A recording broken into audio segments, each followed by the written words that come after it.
Hello, my biohacker family. I am so excited about this week's video.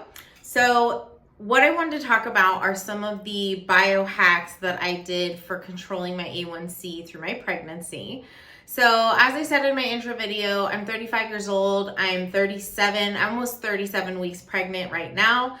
And I have had quite a journey through this pregnancy, and a lot of that has to do with just the fact that I'm a type 1 diabetic. So what I'm going to talk about is the biohacks that I did to help lower my A1C and get control of my blood sugars through pregnancy, especially when there's a lot of variations in your insulin resistance throughout pregnancy. It changes a whole bunch. So I'm going to talk about the details, and I have excellent notes on all of that. So I apologize if I'm looking down a lot during this video. My notes are down here, and I do have a lot of detailed notes for you guys because I know as a type 1, when I was searching for pregnancy information, people would say things and it would just be so vague that I needed real details. So I'm going to try and bring that to you guys in my videos a lot.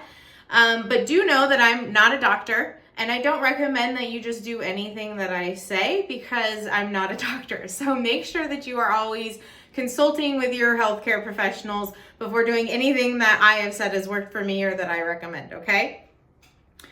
So let's talk about this biohack. So what I'm looking at here, let's talk about my A1C. So before pregnancy, and I said in previous videos, so I've been diabetic for 25 and a half years. So I have had A1Cs that were, I don't even think the sky's the limit. It went to the moon and back. Insane levels, 14, HBA1C is okay, but I call them A1C. It's much easier, which is like your 3-month blood sugar, okay? So I have had crazy A1Cs, completely out of control average blood sugars. And I have had, in my current pregnancy, the best A1Cs that I've ever had in my whole life. So what we're going to talk about is pre-pregnancy. For about the last 5 years leading up to pregnancy, I had an average of an A1C around 7.2, it was like leading around from 7.0, sometimes 6.9 being the very lowest I'd had, to like 7.5, just depending on how much fun my husband and I were having, what kind of vacations, what was going on with life. When you're not pregnant and you're only worried about yourself, it is easier to just be a little more out of control at times. So that's sort of what was going on there.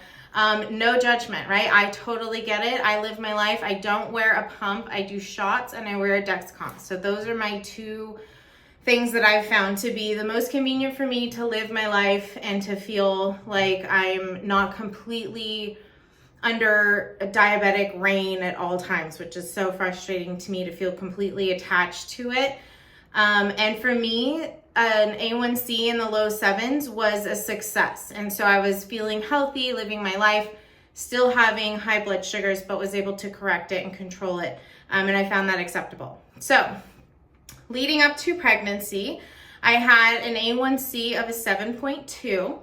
Then when I became pregnant, when we were trying officially, I didn't get my A1C done again until I was about 4 weeks pregnant already. I didn't know till week 5 that I was pregnant, but we were tracking my ovulation and tracking, my periods. So we actually pretty much knew exactly when we got pregnant, and we obviously knew when we were trying. So my A1C 4 weeks into my pregnancy, when I got that lab work done, was let's see here, I don't want to tell you anything wrong.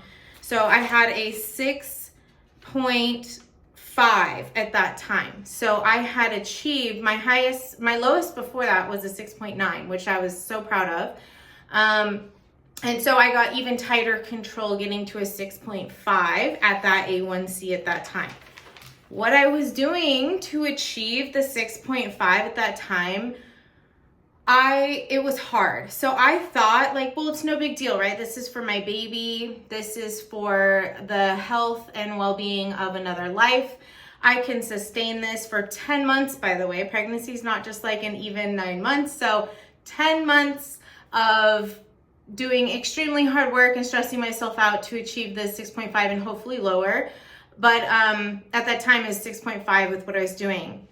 So I thought, okay, I could totally maintain this and it won't be a big deal. And then I will, it'll be fine. It'll be over with when the baby gets here.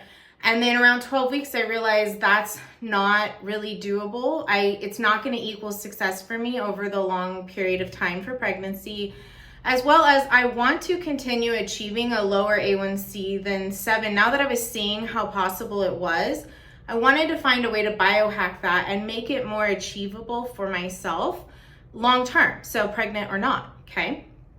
So what I did was the first 12 weeks of pregnancy, I was very, very strict. I adhered to more of a keto type diet. So I was eating less than 10 carbohydrates in each meal, and I was eating fats, proteins, and veggies, and even the veggies, I was very selective about which ones because of the carbohydrate intake. I was very lucky and did not have severe morning sickness at all. So I had like mild to moderate morning sickness. I also was walking 4 to 5 miles a day at that time. So I had a lot of movement. I wouldn't call this hard exercise. It was just tons of movement. And that also helps control your blood sugars. I would do squats and go for walks after meals, especially if I did happen to have like, say, more like 15 carbs. And as great as this all sounds, I had actually lost my job in February, got pregnant 2 weeks later. And so I was like newly unemployed so I could adapt this crazy lifestyle to my pregnancy. But the reality would just be like, that doesn't work when I then get another job and then I can't just like go for walks or do whatever I need. So this diet did not have long-term sustainability, but it was working for me for the first 12 weeks, okay? So I did super high protein. I was getting like 80 to 90 grams of protein a day. That was my main focus, and like really high fats and just changing up all the different kinds of fats. So we're not just doing butter or avocado. I'm doing no seed oils, by the way, but definitely making sure that you have a nice myriad of fats, okay? So make sure you're getting all the different chain triglycerides, coconut oil. You'll have to look into that yourself. You can easily find information on that on the internet. Okay, so when I realized at 12 weeks this was not going to be sustainable for me, that's when I was like, okay, how do I switch this up? I have to change the way I'm thinking about this because I'm pregnant, this baby's coming, I need to control this, but I can't sustain what I'm currently doing. So what could I possibly do? So the biohack that I ended up implementing was a reversal of what I had always been taught over 25 years of diabetes, which was your blood sugar, you're going to eat, you treat with insulin. Your blood sugar is high, you treat with insulin. So I kind of flipped that on its head and went reversal with this. And what I did was I started taking my insulin before I ate, like an hour before I would eat, and using my insulin almost like you're taking too much all day long, and then using food as my correction. Food works so much faster in your system than insulin. Insulin has such a delay, it takes forever to work. So with Novolog, which was what I was on originally, it takes about an hour to really start working in my system. I did switch to Fiasp later, which is about 30 minutes still for me. So with that, it's like we have this delay and you're constantly chasing your blood sugar, which will cause spikes, which then causes a higher A1C over time. So it's not desirable ever, but definitely not in pregnancy. So if we switch that around, food starts working in your system within 5 to 10 minutes, depending on what you're eating. And you can very easily treat yourself with food anytime, anywhere. So with this idea, I kind of just changed the whole way I was thinking about how I'm taking insulin and what I'm doing and how I'm consuming food. Okay, so I wanted to talk about a little bit of the insulins I was taking. So up to week 28. So for years and years before I got pregnant, I was on Novolog. Up till I was 28 weeks pregnant, I was on Novolog. So the Flex Pen, okay? So I was taking Novolog. Then at 28 weeks pregnant, I did switch to Fiasp, and it's because I had heard from my doctor that this works a lot faster, and my A1C at that time, I got it down to a 6.2. So from a 6.5 to a 6.2 but I was really struggling. I would still just get these spikes that by the time the Novolog, the second dose I would take to try and keep it down, it just wasn't working fast enough. So I did switch. I don't recommend switching anything during pregnancy, so try and get on what you're comfortable with and what seems to work well for you before you're pregnant. However, I'm gonna tell you, while you're pregnant, you will need so much more insulin than you've ever needed in your entire life. It is almost frightening how much insulin. So I'm gonna go through how much my insulin needs have changed over this pregnancy and at what intervals they changed for me. One of the last insulins that I've been on the whole time is Tresiba. So this is my long-acting Tresiba. Hopefully that's good there. And I'll give you the amounts that have changed for this for me as well. So,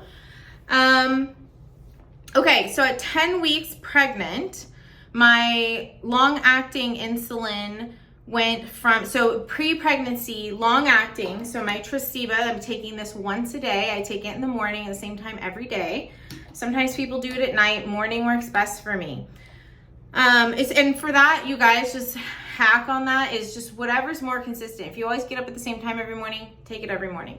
If you always get up or go to bed at the same time every night, take it at night.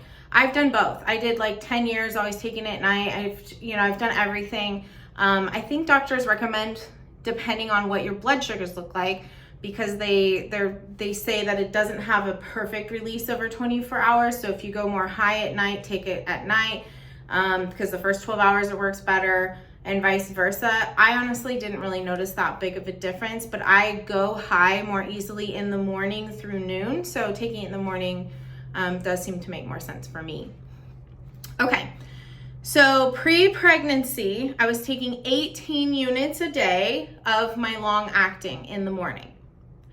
At 10 weeks pregnant, I was already at 25 units a day. At 20 weeks pregnant, I was at 35 units a day. At 30 weeks pregnant, I was at 44 units a day. And now currently at 37 weeks pregnant, I'm down to 40 units. So I kind of peaked, and then now I've sort of just like plateaued at 40. And that's me running about 70. My blood sugar stays around 70, 75 all night long. Which is a good goal. You want to have your blood sugar staying nice and stable through the night. That's when you're doing a lot of tissue repair and you have long periods of time for your baby to just have stable blood sugars. Okay, so now let's talk about my fast-acting insulin. Pre-pregnancy, my ratio, so when they say I'm 10 to 1, I'm 15 to 1, what they're saying is that you can eat 15 carbohydrates to 1 unit of insulin, okay? So when you take 1 unit for every 15 carbs, so let's say this juice is 15 carbohydrates for the juice, I just take 1 unit of insulin and it should cover everything in here, okay? So that's what we're talking about when we say our ratio. So pre-pregnancy, my ratio for Novolog, which I'd been on for 10, actually longer, I was on Humalog previous to that, I think 15 years on just Novolog, okay? 15 carbohydrates to 1 unit was my ratio. At 10 weeks pregnant, 12 carbohydrates to 1 unit was my ratio. At 20 weeks, I was 8 carbohydrates to 1 unit. At 30 weeks, I was 5 carbohydrates to 1 unit, but remember at this point, I had switched to Fiasp, okay? So now we're with the faster acting insulin. This one takes an hour to start working in my body. This one takes about 30 minutes to start working in my body, okay? So Fiasp, which I did notice I had to start taking more of, but Novolog was just continually, my ratios were getting harder and harder anyway. So just know it would continue on Novolog. So I wish I almost would have stayed on Novolog for the scientific part of this, but it was not good to get my A1C down. I really had to switch to something that would work faster. Okay, so now currently at 37 weeks pregnant, I am 3 carbohydrates to 1 unit. That's insane. Just I don't know if you're newly diabetic or not, or if this would register to you of how insane that is. So I'm taking crazy amounts of insulin. I've never taken this much insulin in my life. So every single day I'm taking 40 units of long acting, and I'm taking 3 units, 1 unit for every 3 carbohydrates. So I'm really reducing my carbs like crazy because I'm trying to keep from just taking insane amounts of insulin. But I'm going through these pens so fast like I've never seen before.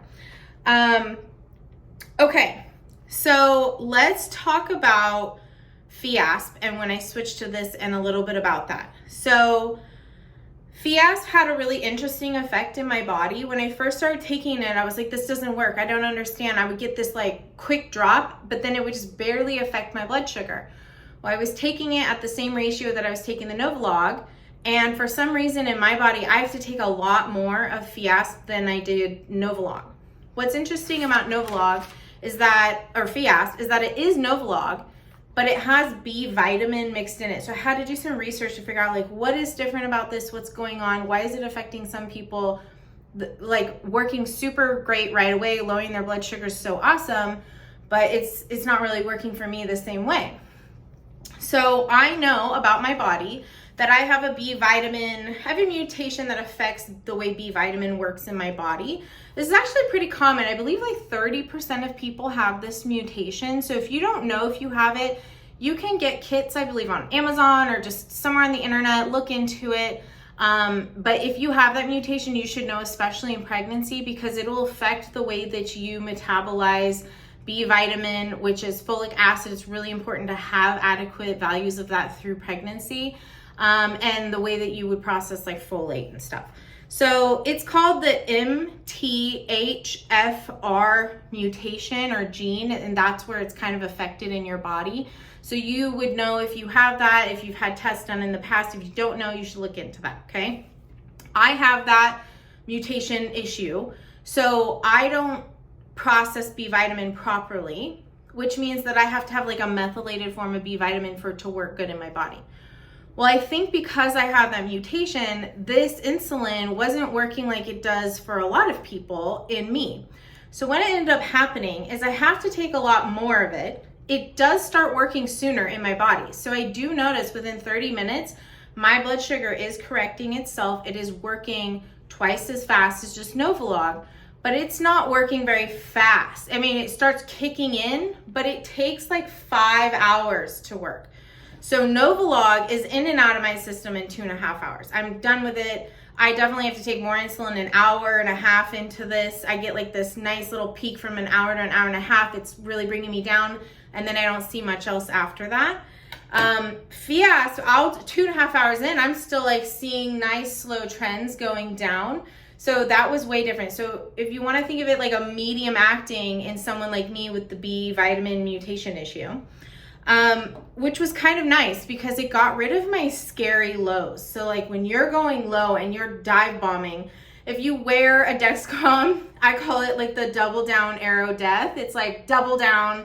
You're just going down so fast, you feel like crap. You can't really even focus, and you're having to just shove food in your face, which isn't good because then most of the time you end up with this huge spike rebound after that, and then begins the yo-yo, okay? With Fiasp, I don't have that. I go slowly, steadily down, and I can catch it and then consume food as needed to then bring it slowly back up, and it's kicking in as my food's working. So it's working faster, it's working longer, but it doesn't ever give me a double down. Only just regular Novolog ever did that for me. But Novolog was just making me do this way too much with my blood sugar. So Fiasp has given me this nice, slow, reactive thing with my blood sugars, which is good. It's almost like in slow motion as opposed to what it was like before.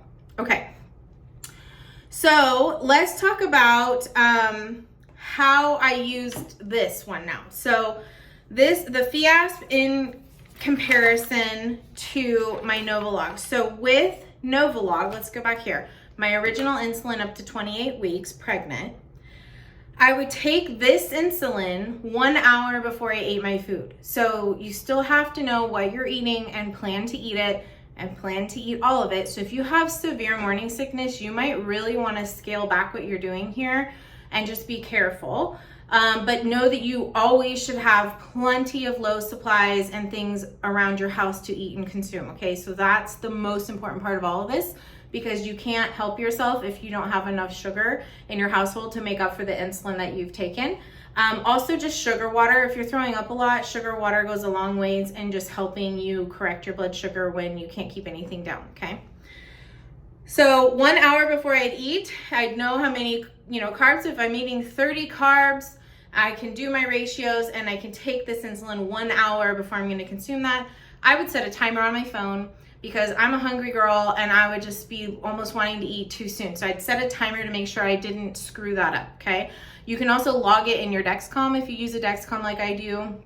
But a timer worked good for me because I would just wait to hear that timer and then go eat my food.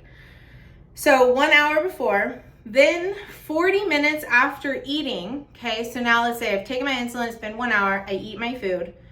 Then 40 minutes after that, set another timer for yourself.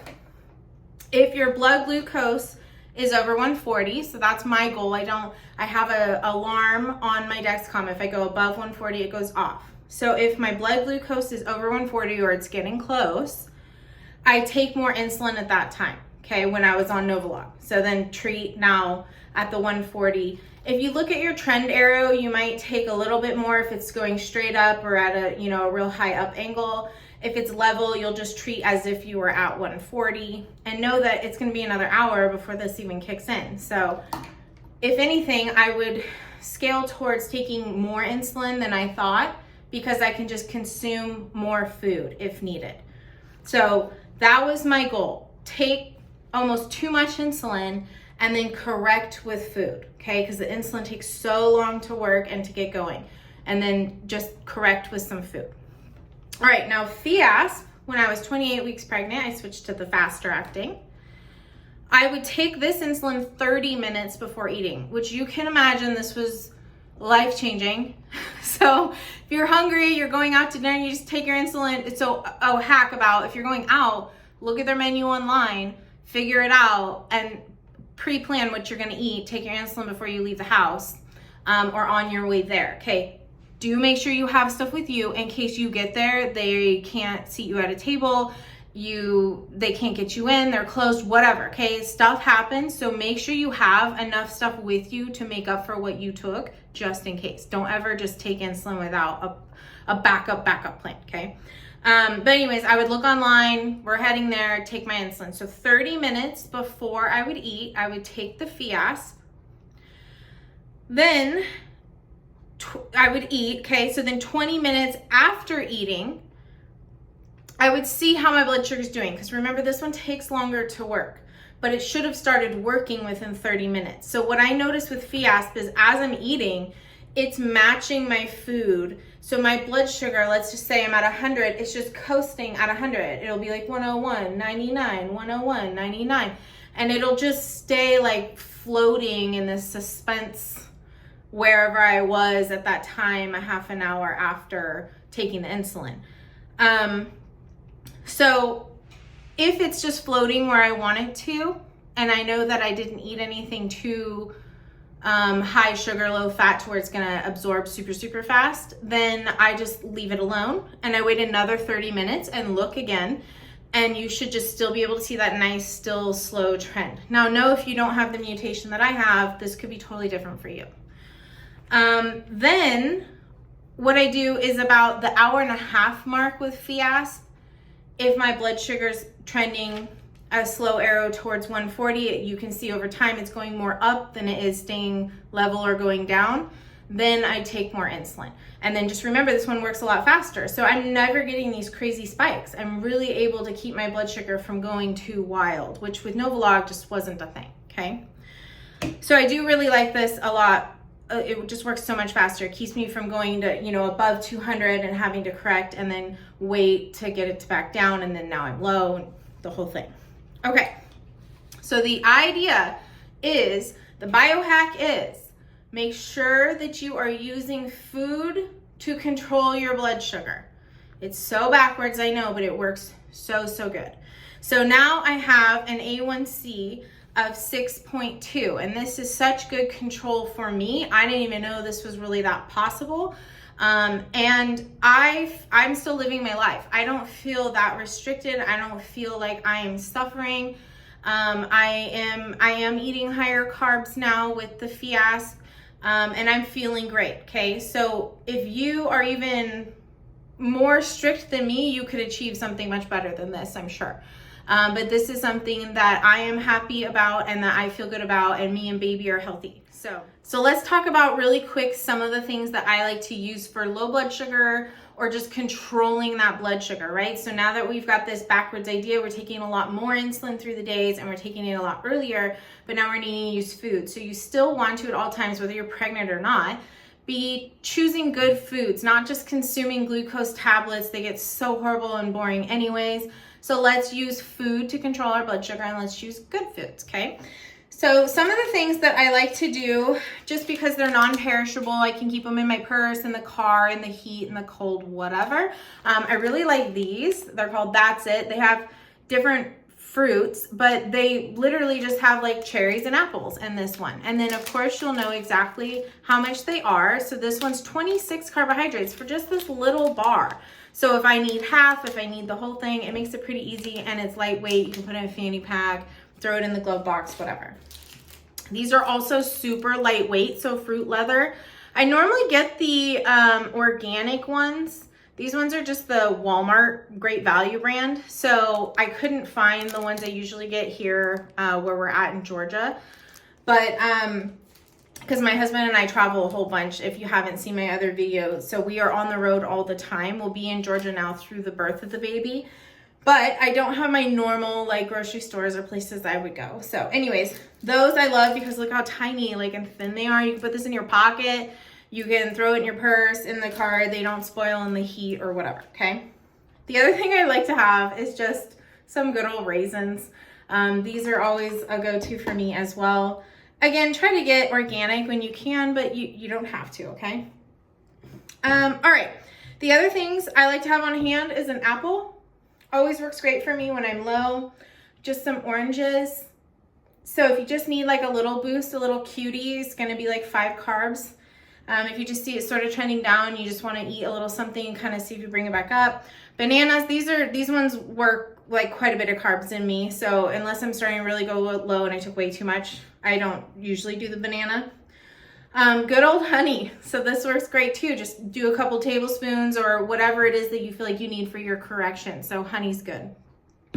For my bedside, so at night if I'm going low, I personally really like to do box juices. The reason I like these is I know exactly how many carbs they are. So this is 20 carbs, and I just drink half if I need it. I drink the whole thing. I'll drink 2. You know, it's easy to calculate. Also, I like having the straw. It's probably too much information, but hopefully it helps you guys. I don't want to have to then go brush my teeth after consuming low stuff. And if I'm eating gummies or something that's like really in my teeth, I will, because it bothers me, and then you have all that sugar on your teeth. It's not good for you. And you will get cavities and tooth problems, especially as a diabetic over time, just having sugar on your teeth all night. So with the straw, I just like put the straw to the back of my mouth and I drink it down without like getting the sugar juice all over my mouth. And it seems to really help. So I have healthy teeth.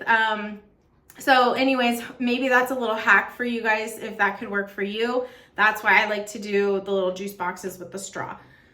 Okay, so those are some things that I keep around for my lows that I take with me in the house. I just keep lots of natural fruits on hand. You can do natural juices, keep juices in the fridge, those sorts of things. Okay, so the same thing goes for if you're eating something for a low, you wanna have low fat, high sugar, okay? So fruit is not like this apple doesn't have fat in it, okay? But if you did a chocolate covered banana, the chocolate is gonna have fat and slow down the absorption of the banana. So just remember that when you're choosing low items, in case you didn't know, that you don't wanna have anything with fat in it. It's gonna slow down the absorption, and you don't want that when you're low or going low. You want it to just work as quickly as possible. Okay, The same goes for when you are choosing an item, you're not low, but you want to eat an apple. You need to eat it with a fat source if you're just wanting to consume this on the regular, okay? So I try to avoid consuming foods like that unless I'm needing them to help control my blood sugar. However, you know, everyone loves an apple. So if I'm just like, I just gotta have this apple today, I would not eat this unless I'm eating it with peanut butter, okay? So I'm having the sugar, but I'm also consuming it with a fat. And that fat's gonna slow down the absorption of this apple. And especially with the Fiasp insulin, it can keep up with that. With Novolog, not so much. I would still have to really wait a while, and then I would still probably get a spike, and it would be hard to control. So just know that if you are going to consume sugar, try to always consume in high fat with it.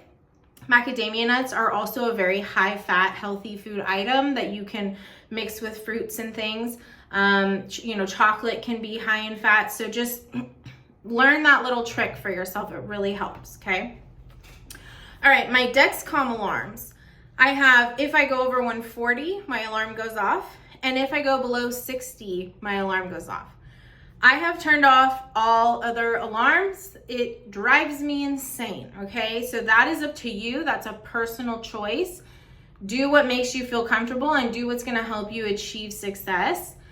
However, I don't need to know every time it's randomly, I've walked away too far from it. I don't need, because I am still picking up my phone and looking at my Dexcom often. So even if it's not going off, I'm checking it whenever's convenient for me, which is pretty often through the day. If you are the person that needs an alarm for every little thing, please do that. But it just, don't feel like you have to. If you can easily have access to your phone, especially through pregnancy, you're gonna be curious anyways. You're gonna be wondering what's going on and how it's happening, okay? So these are mostly alarms for me at night that I want it to wake me up so I can treat if I need to in the night. I don't wanna have long periods of time where my blood sugar is out of control. That's what really affects baby and what really affects you. I also have it set to re-alarm me every 2 hours. And that's because I already have such a habit an hour after taking insulin at looking at my phone and an hour and a half after. It's just sometimes life happens and you're busy, you're at an event and you maybe have forgotten. I have that 2 hour just in case, and the 2 hour works best for me with the Fiasp. If I was on Novolog, I would have that set at about an hour and a half to go off again if I'm still over 140, okay? All right, so the thing with the Dexcom that you should do is focus on, so there's the Clarity app, but I don't use the separate app. It just shows up in my Dexcom. So I'm hoping that's how it works for y'all. But if you scroll down, so it has like your blood sugars and your charts up top. You scroll down and it'll say Clarity, and then it has your average blood sugars, and then you can even swipe and see like the average amount of insulin you're taking a day if you're logging that. And I do recommend through pregnancy, every time you take insulin, log it in your Dexcom, because then it shows up on the graph. So you can see your blood sugar spiking, you took insulin, you can see where it's working, and then you can calculate if you need more insulin or not. It just makes it so much easier because pregnancy brain's a total thing, and it gets hard to completely rely on memory through all of it, okay? So just in general in life, I found it so much easier to use logging my fast-acting insulin in the Dexcom throughout the day. So every time I take insulin, I just put it in there. My fast-acting, I don't put in there because I just know if I took it or I didn't. So I don't worry about logging that one. Okay, so when the, in the Clarity app, when you scroll down, you'll have a 3-day average, a 7-day average, a 30-day, and a 90-day. On those 30 and 90 days, it does calculate a pseudo A1C for you. These are actually a lot more accurate than your actual A1C because Dexcom knows the full range of every 5 minutes of what your blood sugar's been doing over that time frame, as opposed to A1C can be a little bit more inaccurate compared to that. Not that you shouldn't take your A1C seriously, but just know that Dexcom, it really is very, very accurate. So without having to go in and get your blood work done, you can really see where you're sitting on average, which kind of helps a lot, especially through pregnancy. So what your goal should be is to just be constantly looking at that 3-day average and trying to have at least an 80% in range. 80% in range is going to be really good. And then you're gonna look at, so when I'm out of range, that other 20%, is it mostly highs or is it mostly lows? And then you can start to kind of adjust from there how you're treating yourself. So maybe start taking less insulin or start taking more insulin. For myself, every time that I've started to go where I have the out of range, the majority of it is in the highs. So I always, through this pregnancy, the more and more pregnant I have become, I have needed to take more and more and more insulin. Only in the last couple of weeks have I needed to take less, and that was of my long-acting insulin. But my regular fast-acting it's just out of this world. Every time I think I've taken enough, I almost haven't. So for me, that was my experience, okay? All right. So for Dexcom, if you don't have a Dexcom, I do recommend that when you're just testing your blood sugar, so you can go through pregnancy without a Dexcom. You'll see why this could be so much more convenient if you had one because of how often you're needing to check. But it's no big deal if you can't afford one or you don't have access to one. What you'll want to do is you're checking your blood sugar morning and night. And then when you get up to pee, because pregnancy, we all are, this is like a pee world. So anytime you're awake in the middle of the night, you need to have that habit of either looking at your phone to check your Dexcom or you're testing your blood sugar, okay? So you should have these habits, okay? Then 1 hour before you're gonna eat, because you're gonna take your insulin, you need to test. You need to test again at the time that you're eating to see where you're at so you can compare it to 30 minutes or an hour after that, depending on what insulin or what your protocol is for yourself. So test an hour before when you take your insulin. You're gonna test at the time that you're eating. You're gonna test again 30 minutes to an hour when you're gonna potentially take insulin again. And then you wanna test again another hour or so after that, okay? So just to eat, you have an event of about 4 times that you're testing. And then we're eating 3 times a day. And if you include a snack in there, you have to have that same protocol. So I have eliminated snacks through this because it just made it there's too many variables. So I'm just eating 3 meals a day. The more pregnant I get, the more those are getting to be smaller meals. I'm getting too full and round down here, but you have to figure out what's gonna work, best for you. Okay, so let's talk about where I'm taking my insulin. So all the way up to about 25 weeks of pregnancy, I was taking my insulin in my belly. And I'll show you here, show you my big pregnant belly. So I was taking my shots either here or here. Okay, this is where these are my go-to my whole 25 years. And I've taken other places, my thighs, my back, whatever's convenient, but on average, these are my placements for my shots, okay? As my belly's gotten tighter and bigger, so after about 25 weeks, I have switched to like my hip, buttocks area here, okay? So instead of these spots here, I'm doing this little bit of softer skin back there. So my belly is just so tight that when I would take the insulin, it would sometimes just the insulin would kind of come back out. And I also was getting a lot of like blood. So, that it does happen just in general, not pregnant, but I think it's because there's just so much more blood volume during pregnancy and the tightness that I would pull the needle out and some blood and some insulin would come back out. And then you're like, how much was even in there? So switching to back here, the insulin doesn't actually work as fast back there, but it's maybe a 5 or 10 minute difference at maximum, and it still works, okay? So that's where I'm taking my insulin now on either side. I'm right-handed, so I'm usually picking on this side now, and I'll do that until it's more comfortable on my belly again, which I'm assuming will be after the baby arrives. Okay. Now let's talk about placental hormones. So this was something I searched and searched for. No one seemed to know anything about it. Not to say that there's not information out there, okay? I just couldn't find it easily. So I'm gonna talk about it here so you guys can be aware. So because of the hormones that your placenta is making through pregnancy, it's going to cause insulin resistance, okay? And so as your placenta grows, the baby grows, this is all gonna get more and more and more intense. And that's why your insulin resistance, or like you've seen for me, how much more insulin I've had to take for the same amount of food over the course of my pregnancy, it just gets very intense, okay? So with the placental hormones, they are the strongest in the morning, which will cause you what is called a dawn phenomenon. So typically in women, we experience hormones releasing in the morning even when you're not pregnant, and you might notice that you get like a slight rise in the morning. This gets exacerbated so much when you're pregnant because of the placenta releasing, and it's typically, for me, it's 5:30 in the morning. I'll be coasting at 70, and then you'll just start to see me slowly at this angle going up, up, up every 5 minutes. And so what I've done is I just rely on that 140 alarm.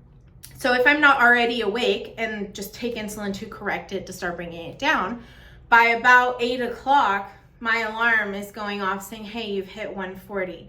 Now, I'm not going straight up. So usually with the FIASP, I'm 140, it kicks in, and then it starts to bring me back down. So that's why I haven't worried too much.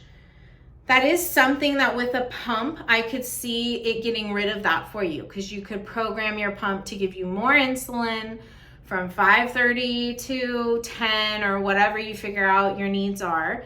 For me, that is not worth the corded attachment to my diabetes. That is a pump.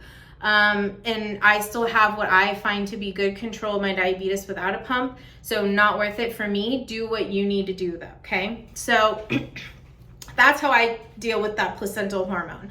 And that is kind of how I dealt with dawn phenomenon before I was pregnant anyways. It's just dawn phenomenon maybe raised me 20 points. And with pregnancy, I'm going up. If I don't take insulin, I'll just keep going up maybe 100 points, 120 points in blood sugar. So that it is a big noticeable difference. So you gotta like set an alarm, check your blood sugar, or have it on your Dexcom so you can try and correct that and watch for that in the morning. Okay. Now let's talk about the other thing I do for insulin resistance is I do take metformin. You are most likely on it if you're diabetic, but if you don't know what it is, metformin has been around forever. It's been proven to be very safe, so that's why I was okay with taking it through pregnancy. It's even been shown to help with preeclampsia, which they say diabetics are more prone to getting. So I was like, okay, well maybe this will be good. But I do take 2 pills of the 500 milligram ER, which is the extended release. So it's a 24 hour. So I just take 2 pills at the same time every day, which is noon for me. I take them at lunch. And that works really good for me. I've been taking that the whole pregnancy. If I happen to forget them, I have noticed I'll be like, what is with my blood sugar today? I have to take so much more. It's just trending higher. And I'll realize I didn't take my metformin. So for me, I really do notice a difference in my blood sugar control and my insulin resistance when I take metformin and when I don't. However, I am pretty strict about always remembering it, but I'm human, so there's times that I have forgotten, okay? So yeah, I do not recommend, just so you know, I do not recommend you starting anything new during pregnancy. So if you are not pregnant yet and you want to try metformin, get on it. It can cause some GI upsetness. You have to just stick with it, and you got to take it eating food, and you need to take it at the same time every day. So those are some things that I've found out over the years of taking it that then helped me. Once your body adjusts to it, you don't really notice it, except for if you don't take it, then there's a negative effect, okay? Okay, the other thing I do to help with blood sugar control, if I have eaten something with a little bit, let's say like it's fall right now, if I wanted a little tiny piece of pumpkin pie or something, that is gonna go in my system way too fast. I already know that my insulin's not gonna keep up with that very well. So what I do is I go for walks right after consuming food if I can, or if I can't, I do squats. So let's say if I was working right now, I would just go to the break room, go to the bathroom, wherever you can't, do it in front of people, who cares? Just do some actual squats, grab a chair, sit down, stand up, do it depending on your, your physical ability. If you can do like real good squats without a chair, go for it. You want to burn as much as you can. But squats or big body part exercises really help me. Push-ups are great. If you can't do push-ups, wall push-ups are great. These are things you can really do in place almost anywhere after consuming a more higher carb thing. So those are some good hacks to kind of help keep the spike from happening. This is going to give your body, it's going to open up your receptors to use that sugar instead of just letting it sit in your blood. Okay. Okay. So if you do get a big spike in blood sugar while pregnant, I know this can seem like the world's scariest thing. You can feel guilt, you can feel terrible, but I'm here to tell you, do not, okay? Don't let yourself go down that rabbit hole. All you need to do is just correct it the way that you know. Mistakes happen and it'll be okay. So you end up getting a spike, your blood sugar goes to 240, 260, whatever it is. Don't panic. Just treat where you're at, okay? And the less we panic, we don't want those other hormones in our body, which are going to combat the insulin. They're going to not be good for our baby or ourselves anyways. Do what you know to do and correct it. You don't need to panic, okay? And don't feel guilty about it. So just remember to be kind to yourself and do what's actually helpful, which is taking action, okay? Now, if your blood sugar is really high, I don't recommend you raising your heart rate very much. So don't at this point go for a crazy workout, because then you're just pumping more of that high sugar blood through your body, and that's just going to cause more damage to tissue. So take it easy, take your insulin, and just let your blood sugar in your body do what it needs to do and what you know to do, okay? So I was really concerned about high blood sugar in pregnancy and was just so like, oh my gosh, what am I gonna do if my blood sugar is crazy high? Which it has happened, by the way. And I was like, I don't even know. And if something's wrong with my baby, I know I will blame myself. And how will I ever make it 10 months through this? This is so overwhelming. So what I did was educate myself. And something that I think is important for you guys to know, because this helped me, was the first 15 weeks of pregnancy, your baby is relying on you to have stable blood sugars.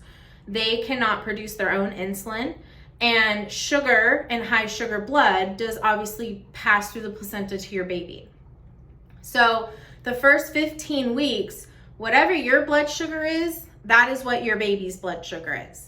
And as we all know, that first trimester through that first 13 weeks, so I just say through the first 15 weeks at least, what you're eating, what kind of stress you have, what blood sugars you have, all these things are gonna affect your fetus so much more, because they are trying to create their organs and they're turning into a cute little tiny baby, right? They go from looking like so alien to like actually looking like a baby in that time. There's so much that's happening for them in that time.